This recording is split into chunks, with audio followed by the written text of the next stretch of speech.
नमस्कार दोस्तों, कैसे हो आप सब। मैं हूं आपका अपना दोस्त अनीस। और देखिए दोस्तों, हमारे यहाँ पर देखिए कुछ ये अडेनियम के सीड्स मैं आपको दिखा रहा हूं। अडेनियम के सीड्स दोस्तों आप इस मौसम पर ग्रो कर सकते हैं, बारिश के सीजन में भी ग्रो कर सकते हैं। लेकिन दोस्तों थोड़ा सा केयर रखिएगा कि इनमें थोड़ा सा पानी स्प्रे करके और फंगीसाइड का जो है एक लेप लगा दीजिएगा और फिर इनको ग्रो कीजिएगा।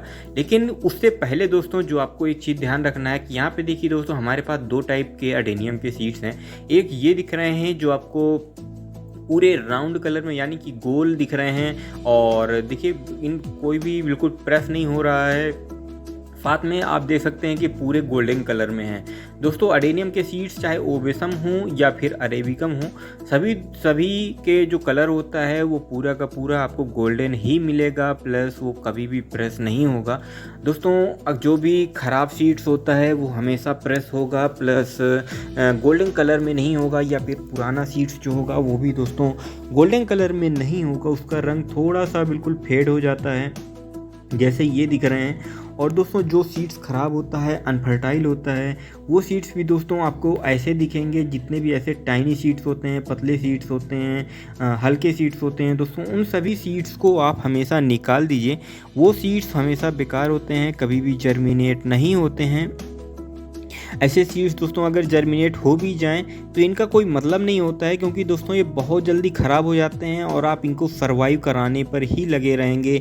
इनके दोस्तों प्लांट्स भी तैयार हो जाएंगे तो वो उतना अंदर से इनके मेच्योरिटी नहीं होती है। इस वजह से सीड सिलेक्शन प्रोसेस बहुत ज़्यादा इम्पॉर्टेंट हो जाता है। जब आपके प्लांट्स जब आप ग्रो करना चाह रहे हैं या आप सीड्स ग्रो करना चाह रहे हैं, तो उस टाइम पर दोस्तों इस बात का ज़रूर ध्यान रखिएगा कि आप कैसे सीड्स सेलेक्ट कर रहे हैं। तो दोस्तों मैं आपको बता दूं कि जो हेल्दी सीड्स होगा वो दबेगा नहीं कभी भी, जो है तो उसका जो कॉर्नर होता है या दोनों साइड जो टिप होते हैं वो कभी भी आपका ब्रोक नहीं होगा, यानी कि टूटा हुआ नहीं होना चाहिए। अगर टूटा हुआ होता है तो दोस्तों तब भी वो ऐसा हो जाता है। बारिश में दोस्तों भीगा हुआ नहीं होना चाहिए, अगर भीगा हुआ होगा तब भी दोस्तों वो ग्रो नहीं करेगा।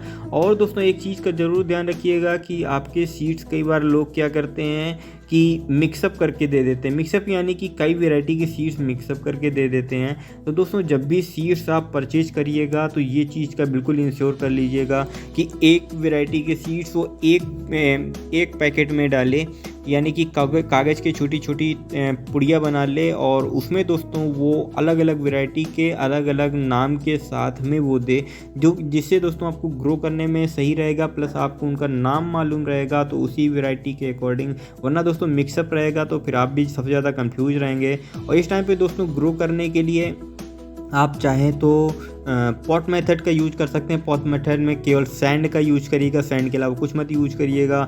या फिर आप टिश्यू पेपर मेथड या जिसको टिश्यू कल्चर मेथड बोलते हैं, आप उससे भी ग्रो कर सकते हैं।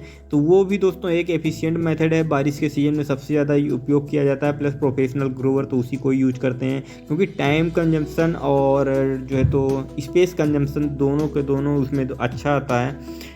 तो दोस्तों आपको हमारा ये इन्फॉर्मेशन कैसा लगा हमें कमेंट करके ज़रूर बताइएगा। तो फिर मिलेंगे आपके साथ एक नई इन्फॉर्मेशन के साथ। तब तक के लिए नमस्कार, टाटा, बाय बाय।